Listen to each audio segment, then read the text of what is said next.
ಸರ್ಕಾರಿ ಆಸ್ಪತ್ರೆಯಲ್ಲಿ ರೋಗಿಗಳಿಗೆ ಕುಡಿಯೋದಕ್ಕೆ ನೀರಿಲ್ಲ. ಯಾದಗಿರಿಯ ಹೊನಗೇರ ಆಸ್ಪತ್ರೆಯಲ್ಲಿ ನೀರಿನ ಸಮಸ್ಯೆಯಿಂದ ರೋಗಿಗಳು ಪರದಾಡ್ತಾ ಇದ್ದಾರೆ.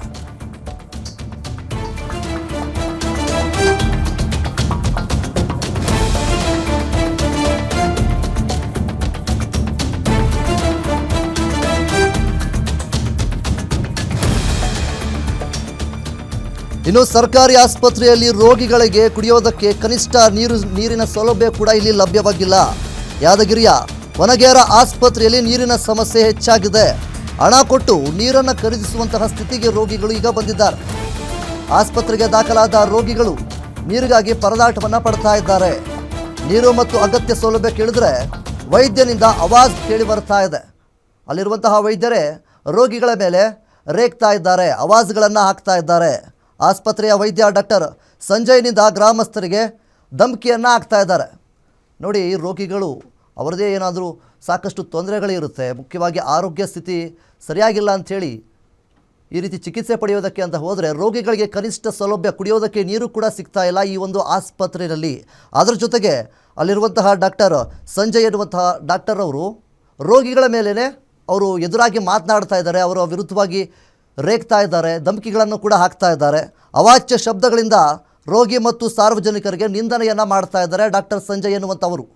ಇದರ ಜೊತೆಗೆ ಆಸ್ಪತ್ರೆಯ ಬೇಜವಾಬ್ದಾರಿಯ ನಡೆ ಖಂಡಿಸಿ ಅಲ್ಲಿರುವಂತಹ ಜನರೆಲ್ಲರೂ ಕೂಡ ಆಕ್ರೋಶವನ್ನು ಹೊರಹಾಕ್ತಾ ಇದ್ದಾರೆ.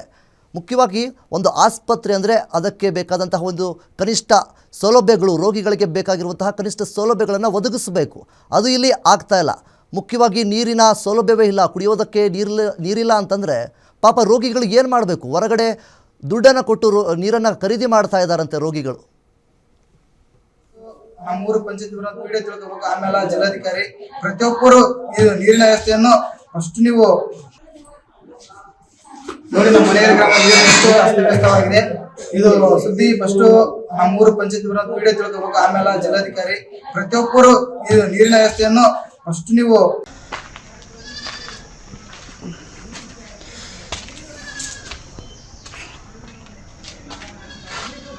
ದವಾಖಾನಿಗೆ ಸತ್ತಾರ ಏನ ಆರ್ದೆ ಅಲ್ಲ, ಇಲ್ಲಿ ನೀರಿಲ್ಲ ಏನಿಲ್ಲ. ಒಂದ್ ಬೀಪ್ ಚೆಕ್ ಮಾಡೋದ್ ಬೀಪ್ ಎಲ್ಲ ಕೆಟ್ಟ ಮಿಷಿನ್ ಅಂತಾರ.